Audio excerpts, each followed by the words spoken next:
Hi everybody, this is Greg with the Dice Must Flow, and today welcome back to the Boardgame Timewarp. And this is a show where I'm going to take older games from my childhood, and give them another go, take a look at them. They might be something you guys might be interested in.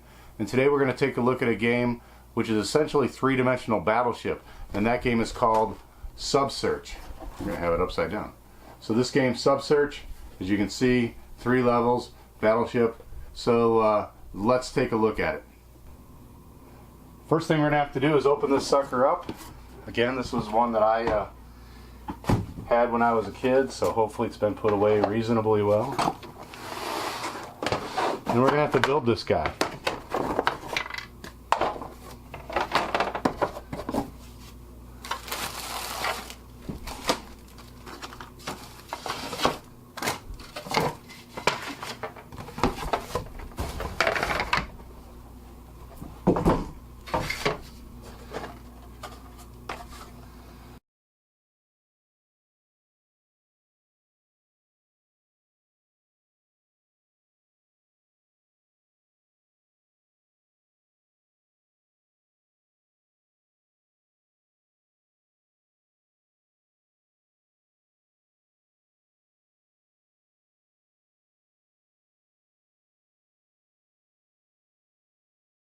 We're back, and we've got got the board game built, and so now let's dig into how to play. Okay, we have the game set up.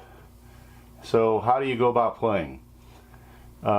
Basically, each player is going to hide their 3 subs, and you can hide them on any levels. And so we would put that one there, and let's say we put one here. We're going to put one on each level, and one here. And each player also gets a mine, and the mine cannot go above another sub. But we could put a mine, let's say, here. So basically we've got a 23 with the mine, 16 with the sub, level 2, 5, level 3, 14. So then both players secretly hide their subs, and then you take turns moving your ships, and you notice that we have these pegs in the ships, and these pegs represent depth charges. So a ship can move up to 3 spaces, and then could drop a depth charge. So if this ship moves out to let's say 11, and he drops a depth charge on 11, the first level, that would be a miss, because you would have to declare a near miss on a cross pattern, or if you were on the same number down below. So that would be a miss. So how do you plot that miss? You would plot it on your grid as I'm going to go ahead and show you as if the yellow player had plotted this, had shot. And so that would be a 11 would be a miss, and we declared 11 first level. So you would have to declare, you would mark all of these as a miss.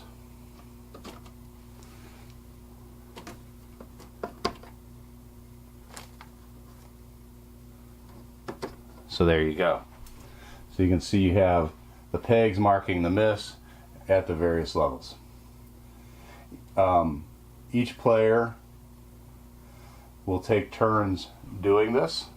So if the next player went, and then this ship could move and remove a peg and try and do a depth charge.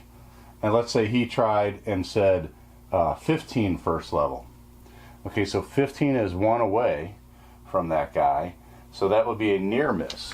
So you would mark the 15 as a miss, but you would know that these guys are near misses. Now you do have to, in the game it says you have to announce how many subs that's a near miss for, so you can't necessarily play games hiding a sub over a sub.